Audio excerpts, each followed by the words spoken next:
வணக்கம். இப்போ நீங்க எப்போவாவது ஒரு கடும் குளிரான இரவுல ஒரு சின்ன நெருப்பு மூட்டி அதுக்கு முன்னாடி அமைதியா உட்கார்ந்திருக்கீங்களா? ம் கண்டிப்பா. அது ரொம்ப இயல்பான ஒரு அனுபவம் தானே. ஆமா. அந்த நெருப்புச் சுவாலைய நீங்க உற்று நோக்கும்போது உங்க மனசுல என்ன தோணும்? விறகுல இருக்கிற கார்பனும் காத்துல இருக்கிற ஆக்சிஜனும் சேர்ந்து உருவாகுற ஒரு சாதாரண ரசாயன மாற்றம். அதாவது ஒரு பிசிக்கல் ரியாக்ஷன் அவ்வளவுதான். கரெக்ட். அதிலிருந்து வெளிப்படுற ஒரு வெப்பம், வெளிச்சம், அறிவியல் அப்படிதான் நமக்கு கத்துக் கொடுத்திருக்கு.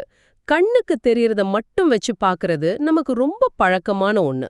ஆனா பாத்தீங்கன்னா அந்த பழக்கம் தான் பல பிரம்மாண்டமான உண்மைகளை நம்ம கண்ணுல இருந்து மறைச்சிடுது. நிஜமாவா? எப்படி சொல்றீங்க? இப்போ நெருப்புனா சுடும், இருள போக்கும், குளிர தணிக்கும். இந்த அன்றாட பயன்பாட்டோடைய மனித சிந்தனை சுருங்கிடுது. ஆனா மனித குல வரலாற்றுல எத்தனையோ நாகரிகங்கள் நெருப்ப ஒரு சாதாரண பொருளா மட்டும் பார்க்கல. ம், ஒரு குறியீடா பார்த்திருக்காங்க. ஆமா, அது ஒரு மாபெரும் நுழைவாயில்னு நம்புனாங்க. அந்த நுழைவாயிலுக்குள்ள தான் இந்த ஆழமான தேடல்ல நம்ம இன்னைக்கு போக போறோம். அந்த ஒற்றை நெருப்புச் சுவாலைக்குள்ள இந்த ஒட்டுமொத்த பிரபஞ்சத்தோட ரகசியங்களும் தகவல்களும் எப்படி ஒளிஞ்சிருக்குன்னு பார்க்க போறோம். கண்டிப்பா.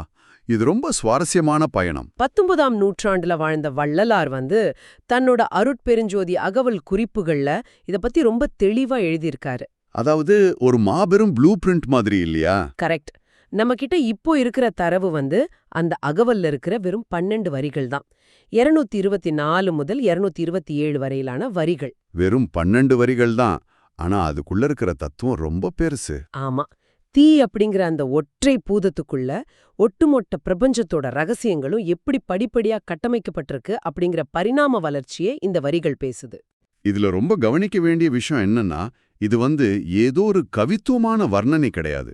ஓ, அப்போ அதுக்கு பின்னாடி ஒரு சயின்ஸ் இருக்கா? ஆமா, ஒரு மிக துல்லியமான லாஜிக் இதுல இருக்கு. கண்ணுக்கு தெரியாத ஒரு அருவமான அறிவுல தொடங்கி நாம இப்போ வாழ்ற இந்த பருப்பொருளான உலகம் வரைக்கும் எப்படி கட்டமைப்பு உருவாகுதுன்னு ஒரு தியரி மாதிரி சொல்லுது. அதான், அந்த முதல் படியை நாம இப்ப ஆழமா பார்க்கணும். அந்த அகவல் குறிப்பு எப்படி தொடங்குதுன்னா, தீயிடை சித்துகள் அருட்பெருஞ்சோதி செப்புரும் அனைத்தும் அருட்பெருஞ்சோதி ஆயுரவமைத்த அருட்பெருஞ்சோதி. தீயிடை சித்துகள். இதுல இந்த சித்துகள் அப்படிங்கிற வார்த்தை வருது. பொதுவா சித்துகள்னா காத்துல மிதக்கிறது, தண்ணி மேல நடக்கிறதுன்னு ஒரு மாயாஜாலம்னு தானே நம்ம நினைப்போம். நெருப்புக்குள்ள மாயாஜாலங்களையா ஒழிச்சு வச்சிருப்பாங்க? இல்ல, நிச்சயமா கிடையாது. தத்துவ பின்னாடியில பாத்தீங்கன்னா சித்து அப்படிங்கிற சொல்லுக்கு மாயாஜாலம்னு அர்த்தமே கிடையாது. ஓஹோ, அப்புறம் என்ன அர்த்தம்? சித்து அப்படின்னா அறிவு, முழுமையான அறிவுன்னு சொல்லலாம். அதாவது அப்சல்யூட் கான்ஷியஸ்னஸ். ஓகே. இந்த பிரபஞ்சத்தை இயக்கிறதுக்கான அடிப்படையான கலப்படமற்ற ஒரு அறிவு. அந்த மூலக்குறிப்புல செப்புரு மனைத்தும்னு ஒரு வார்த்தை வருது, கவனிச்சிங்களா? ஆமா, செப்புரு மனைத்தும்னா சொல்லப்படுற எல்லாமே அர்த்தம் வருது. கரெக்ட்.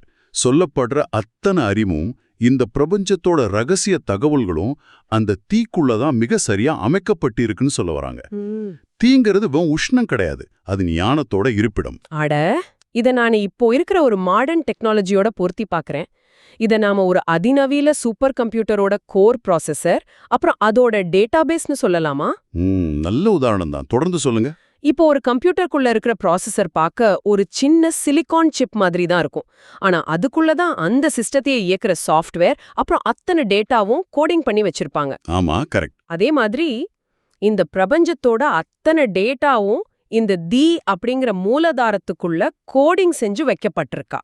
கம்ப்யூட்டர் உதாரணம் ஒரு நல்ல தொடங்கம்தான். ஆனா ஒரு கம்ப்யூட்டரோட ப்ராசஸருங்கிறது வெறும் ஒரு கருவி தானே. ஆமா, அது டேட்டாவை ப்ராசஸ் பண்ணும். அது தனக்குள்ள இருக்கிற டேட்டாவை செயல்படுத்துமே தவிர அதுவே டேட்டாவா இருக்காது.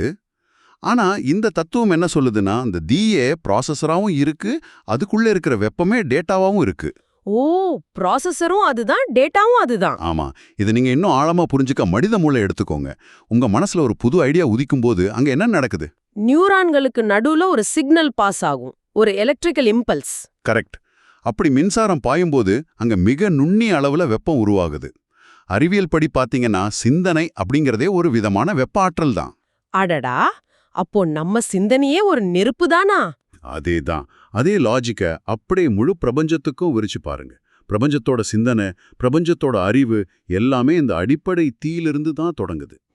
அப்போ நீங்க ஒரு சிக்கலான கணக்கு சால்வ் பண்ணும்போதோ இல்ல ஒரு புது ஐடியா உங்களுக்கு தோணும் போதோ மூளைக்குள்ள நடக்கிறது வெறும் கெமிக்கல் ரியாக்ஷன் கிடையாது. கிடையாது. அது பிரபஞ்சத்தோட ஆதிகால தீயோட ஒரு சின்ன பொறி உங்க மூளைக்குள்ள ஒளிர்றதுக்கு சமம். வாவ், இது ரொம்பவே சிந்தனைய தூண்டுற ஒரு பார்வையா இருக்கு. ஆனா இங்க எனக்கு ஒரு கேள்வி வருது. கேளுங்க. இப்போ அறிவு இருக்கு, முழு பிரபஞ்சத்தோட டேட்டாவும் அந்த தீக்குள்ள இருக்குன்னு வச்சுப்போம். ஒரு ஹார்ட் டிரைவ்ல எவ்வளவுதான் டேட்டா இருந்தாலும் அது தானாவே எதையும் செஞ்சிடாதே. ஆமா, செயல்பட வைக்க ஒரு ஃபோர்ஸ் வேணும். அந்த அறிவை செயல்படுத்த ஒரு விசை வேணும்ல, அது எப்படி நடக்குது? அங்கதான் இந்த தத்துவத்தோட அடுத்த கட்டம் வருது. வெறும் அறிவு மட்டும் இருந்தா பிரபஞ்சம் இயங்காது. அறிவுங்கிறது ஒரு பொட்டன்ஷியல், அதாவது சாத்தியக்கூறு. ஓகே. அந்த சாத்தியக்கூறு செயலாக மாறணும்னா நமக்கு எனர்ஜி, அதாவது ஆற்றல் தேவை. இதே இந்த தத்துவம் எப்படி விளக்குதுன்னா, தீடை சத்திகள் அருட்பெருஞ்சோதி, செறிதரு சத்தர்கள் அருட்பெருஞ்சோதி, ஆய்பல வகுத்த அருட்பெருஞ்சோதி. சித்துகள்னா அறிவுன்னு சொன்னீங்க, அப்போ சத்திகள்னா ஆற்றலா? கரெக்ட். சத்திகள்ங்கிறது ஆற்றல். இந்த ஆற்றலும் அந்த தீக்குள்ளேயே தான் செறிஞ்சிருக்கு. ஆனா வெறும் ஆற்றல் மட்டும் போதாதுன்னு இந்த வரி ஒரு நுட்பமான வேறுபாட்டை காட்டுது. என்ன வேறுபாடு? சத்திகள் அதாவது ஆற்றல்கள், அப்புறம் அந்த ஆற்றலை தாங்கி நிற்கிற சத்தர்கள். சத்தர்கள்னா ஏஜென்ட்ஸ் அல்லது கேரியர்ஸ்னு சொல்லலாம். இந்த ரெண்டு கூறுகளையும் தீக்குள்ள அருட்பெருஞ்சோதி வகுத்திருக்கு. ஒரு நிமிஷம். எனக்கு இங்க ஒரு மிகப்பெரிய முரண்பாடு தோணுது. என்னன்னு சொல்லுங்க. ஏன் ஆற்றலையும், அதாவது சத்திகள், அப்புறம் அதை தாங்குற சத்தர்கள், இத ரெண்டையும் தனித்தனியா பிரிக்கணும்? தீக்குள்ள ஆற்றல் இருக்குன்னு சொல்லிட்டு முடிச்சுக்கலாமே. நல்ல கேள்வி. இது எப்படி இருக்குன்னா, கரண்ட் வேற, அந்த கரண்ட்னால ஓடுற ஃபேன் வேறன்னு சொல்ற மாதிரி இருக்கே. ரெண்டும் ஒண்ணுதானே? ஏன் இந்த இரட்டை தன்மை? நடுவுல எதுக்கு ஒரு சத்தர்ங்கிற ஏஜென்ட்? நீங்க இப்போ இயற்பியலோட மிக அடிப்படையான ஒரு கேள்வியை கேட்டிருக்கீங்க. நீங்க சொன்ன அந்த மின்சாரம் ஃபேன் உதாரணத்தையே எடுத்துப்போம். சரி. மின்சாரம் அப்படிங்கிறது ஒரு குருட்டு ஆற்றல், ஒரு பிளைண்ட் ஃபோர்ஸ். அதுக்குன்னு எந்த திசையும் கிடையாது, எந்த வடிவமும் கிடையாது. ஒரு வெற்று வயர்ல மின்சாரம் பாஞ்சா என்னாகும்? அது சும்மா ஹீட் ஆகும், இல்லனா ஷார்ட் சர்க்கியூட் ஆகி தீப்பொறியா மாறி வீணாயிடும். எக்ஸாக்ட்லி. பிரபஞ்சத்துல வெறும் ஆற்றல் மட்டும் கட்டவிழ்த்து விடப்பட்டா அது ஒரு முழுமையான குழப்பமா, அதாவது கேயாஸா மாறி எல்லாத்தையும் அழிச்சிடும். ஓ, அப்போ அந்த எனர்ஜியை கண்ட்ரோல் பண்ண ஒரு ஆப்ஜெக்ட் வேணும். ஆமா, அந்த சக்தி வாய்ந்த ஆற்றலை முறைப்படுத்தி கட்டுப்படுத்தி ஒரு குறிப்பிட்ட செயலா மாத்த ஒரு கருவி அல்லது தாங்கி தேவை. அதுதான் அந்த ஃபேன், அதுதான் சத்தர். அடே, அப்படின்றால் ஆற்றலை உருவாக்குற மூலமும் தீதான். அந்த ஆற்றலை கட்டுப்படுத்தி வேலை வாங்குற கருவிகளை உருவாக்குறதும் அதே தீதானா? ஆமா, இது நீங்க மாடர்ன் குவாண்டம் பிசிக்ஸோட ஒப்பிட்டு பாருங்க. பிரபஞ்சம் முழுக்க குவாண்டம் புலங்கள், அதாவது குவாண்டம் ஃபீல்ட்ஸ் நிரம்பி இருக்குன்னு சயின்ஸ் சொல்லுது. ஓகே, கேள்விப்பட்டிருக்கேன். இந்த தத்துவத்துல வர சக்திகள் அப்படிங்கறத அந்த அருவமான குவாண்டம் ஃபீல்ட்ஸ்னு வச்சுக்கோங்க. ஆனா அந்த ஃபீல்ட்ஸ் மட்டும் தனியா இயங்க முடியாது. அதுல இருந்து பார்ட்டிகல்ஸ் வரணும். ஆமா, துகள்கள் வெளிப்படணும். உதாரணத்துக்கு பாத்தீங்கன்னா ஹிக்ஸ் ஃபீல்டுங்கிறது சக்தி, அதாவது எனர்ஜி. ஹிக்ஸ் போசான் துகள் அப்படிங்கிறது சத்தர், அதாவது அதை தாங்குற ஏஜென்ட். அடேங்கப்பா, இது ரொம்ப ஆழமா போகுதே. ஆற்றலும் ஆற்றலை தாங்குற துகள்களும் பிரிக்க முடியாதபடி அந்த ஒற்றை தீக்குள்ளேயே செறிஞ்சு கிடக்கு அப்படிங்கறத தான் செறிதரு சத்தர்கள்னு பல நூற்றாண்டுகளுக்கு முன்னாடியே பதிவு செஞ்சிருக்காங்க. ஒரு பக்கம் சாஃப்ட்வேர் மாதிரி இருக்கிற சித்துகள், இன்னொரு பக்கம் அதுக்கான கரண்ட் மற்றும் ஹார்ட்வேர் மாதிரி இருக்கிற சக்திகள் மற்றும் சத்தர்கள். இது தத்துவமா இல்ல ஒரு இன்ஜினியரிங் மேனுவலானே வியப்பா இருக்கு. உண்மையான தத்துவம் அறிவியல் தேடலுக்கு ரொம்ப நெருக்கமா தான் இருக்கும். சரி, அறிவு இருக்கு, எனர்ஜி இருக்கு, அதை தாங்குற ஏஜென்ட்ஸ் இருக்காங்க. ஆனா இதெல்லாம் கண்ணுக்கு தெரியாத, தொட்டு உணர முடியாத ரொம்ப நுட்பமான விஷயங்கள். ஆமா. ஆனா நாம வாழ்ற இந்த பிசிக்கல் உலகம், இந்த மலைகள், நதிகள், மரங்கள், மனிதர்கள், இதெல்லாம் எங்கிருந்து வருது? ஒரு அருவமான நிலை எப்படி பருப்பொருளா, அதாவது ஒரு டான்ஜிபிள் மேட்டரா உருமாறுது அப்படிங்கிறது தான் பரிணாமத்தோட அடுத்த கட்டம். அகவலோட அடுத்த குறிப்பு அதை பத்தி தான் பேசுது. என்ன சொல்லுது அந்த குறிப்பு? தீயிட ஈர்ப்பல அருட்பெருஞ்சோதி, திகழுறு பொருண்பல அருட்பெருஞ்சோதி, ஆய்வகை அமைத்த அருட்பெருஞ்சோதி. உயிர் பல, பொருள் பல. ஆமா, ஆற்றலாவும் அறிவாவும் இருந்த நிலை இப்ப தடிமனாகி பலவிதமான உயிர்களாகவும் பிரகாசிக்கும் பௌதிக பொருட்களாகவும் அந்த தீக்குள்ளேயே உருவாகி வகைப்படுத்தப்பட்டிருக்கு. இத நான் மருத்துவத்தோடும் அறிவியலோடும் இணைச்சு பாக்குறப்போ எனக்கு ரொம்ப ஆச்சரியமா இருக்கு. எப்படி பொறுத்துறீங்க? முதல்ல உயிர்களுக்கும் தீக்கும் உள்ள தொடர்ப பாப்போம். ஒரு மனுஷன் உயிர் வாழ்றதுக்கு அடிப்படை என்ன? சுவாசம், தண்ணி, சாப்பாடுன்னு நம்ம நிறைய சொல்லலாம். ஆமா, இதெல்லாம் அடிப்படைதான். ஆனா நம்ம உடம்புக்குள்ள ஒரு குறிப்பிட்ட அளவு கோர் பாடி டெம்பரேச்சர் எப்பவுமே இருக்கணும். அந்த வெப்பம் குறைய தொடங்குச்சுன்னா ரத்த ஓட்டம் நின்னு உயிர் பிரிஞ்சிடும். கரெக்ட். உடம்பு சில்லிட்டு போச்சுன்னு சொல்லுவாங்க. மெடிக்கல் டேர்ம்ஸ்ல இத மெட்டபாலிக் ஃபயர்னு சொல்றாங்க. நாம சாப்பிட்ற உணவை செரிச்சு அத ஆற்றலா மாத்துற அந்த உயிர்த்தீ. அப்படியென்றால் அந்த ஆதி தீயோட ஒரு சின்ன துணுக்கு தான் ஒவ்வொரு உயிருக்குள்ளும் உயிர் நெருப்பா எரிஞ்சுகிட்டு இருக்கு இல்லையா? ரொம்பவே நுட்பமான ஒரு அப்சர்வேஷன் இது. இது வெறும் மனுஷங்களுக்கு மட்டும் கிடையாது, ஒட்டுமொத்த பயோஸ்பியருக்கும் எல்லா ஜீவராசிகளுக்கும் இது பொருந்தும். உயிர்கள் இயங்க ஒரு மிதமான வெப்பம் தேவை. அப்போ அந்த திகழுற பொருள் பல அப்படிங்கிறது உயிரற்ற பருப்பொருள்களா? ஆமா, நீங்க உங்க கையில வச்சிருக்கிற ஸ்மார்ட் போன்ல இருக்கிற இரும்பு, நீங்க போட்டிருக்கிற தங்க நகை, ஏன் உங்க ரத்தத்துல இருக்கிற இரும்பு சத்து, இது எல்லாமே இந்த அண்டத்துல எங்க உருவானதுன்னு ஆஸ்ட்ரோபிசிசிஸ்ட் கிட்ட கேட்டீங்கன்னா அவங்க நட்சத்திரங்களை தான் கை காட்டுவாங்க. ஓ, நட்சத்திரங்கள் வெடிக்கும்போது உருவாகிறதா? ஆமா, பல பில்லியன் வருஷங்களுக்கு முன்னாடி மாபெரும் நட்சத்திரங்களோட மையத்துல நடந்த நியூக்ளியர் ஃபியூஷன் அப்படிங்கிற மிக கடுமையான நெருப்பு வெடிப்புகள்ல தான் இந்த அண்டத்தோட அத்தனை தனிமங்களும் வார்க்கப்பட்டுச்சு. அட, அதாவது நட்சத்திரம் வெடிச்சு செதறின அந்த பிரம்மாண்டமான தீயோட எச்சங்கள் தான் இன்னைக்கு நாம பாக்குற எல்லா பொருட்களுமே. கரெக்ட். நாம அனைவருமே நட்சத்திரங்களோட சாம்பல் தான். அதாவது ஸ்டார்ஸ் டஸ்ட் அப்படின்னு கார்ல் சாகன் மாதிரி அறிஞர்கள் சொன்னதை இந்த வரிகள் அப்படியே பிரதிபலிக்குது. பல நூற்றாண்டுகளுக்கு முந்தைய இந்த தத்துவ பதிவு இன்னைக்கு இருக்கிற ஆஸ்ட்ரோபிசிக்ஸ் தேடலோட இவ்ளோ நெருக்கமா பொருந்துறது நிஜமாவே நம்ப முடியாத ஒண்ணு. ஆமா, நீங்க உங்களை சுத்தி பாருங்க. உங்க வீட்டு சுவரு, குடிக்க பயன்படுத்துற கண்ணாடி டம்ளர், மரங்கள், நீங்க எல்லாமே அந்த ஒற்றை தீ பல கோடி வருஷங்களா உருமாறி எடுத்த வெவ்வேறு வடிவங்கள் தான். இது கேட்கவே அவ்வளவு பிரம்மாண்டமா இருக்கு. அதனாலதான் ஆய்வகை அமைத்த அப்படின்னு அகவுள்ள குறிப்பிட்டிருக்காங்க. தீங்கிறது கண்மூடித்தனமா எந்த பொருளையும் படைக்கல. ஓ, பிளான் பண்ணி பண்ணுதா? ஆய்ந்து வகைப்படுத்தி அமைச்சிருக்கு. ஒரு குறிப்பிட்ட வெப்பநிலையில தான் ஒரு இரும்பு அணு உருவாகும், வேற ஒரு வெப்பநிலையில தான் ஆக்சிஜன் உருவாகும். இந்த துல்லியமான வகைப்படுத்தல் தான் பிரபஞ்சத்தோட பன்முகத்தன்மைக்கு காரணம். ஆனா இங்க ஒரு விஷயம், உயிர்களையும் பௌதீக பொருட்களையும் படைச்சிட்டோம், இதோட வேலை முடிஞ்சதுன்னு அந்த பிரபஞ்ச கட்டமைப்பு சும்மா இருக்காதே. கண்டிப்பா இருக்காது. ஆமா, கட்டமைப்பு உருவாகிடுச்சு. ஆனா அது இயங்கணுமே. இது எப்படின்னா, ஒரு நாடகம் எழுதி மேடையும் போட்டு நடிகர்களும் வந்தாச்சு. அடுத்து நாடகம் நடக்கணும்ல. ரொம்ப சரியான உதாரணம். அந்த பிளே நடக்கணும். அதுக்கான விதிகளையும் அந்த தீக்குள்ளேயே அமைச்சிருக்காங்க அப்படிங்கிறது தான் அடுத்த வரிகள் சொல்லுது.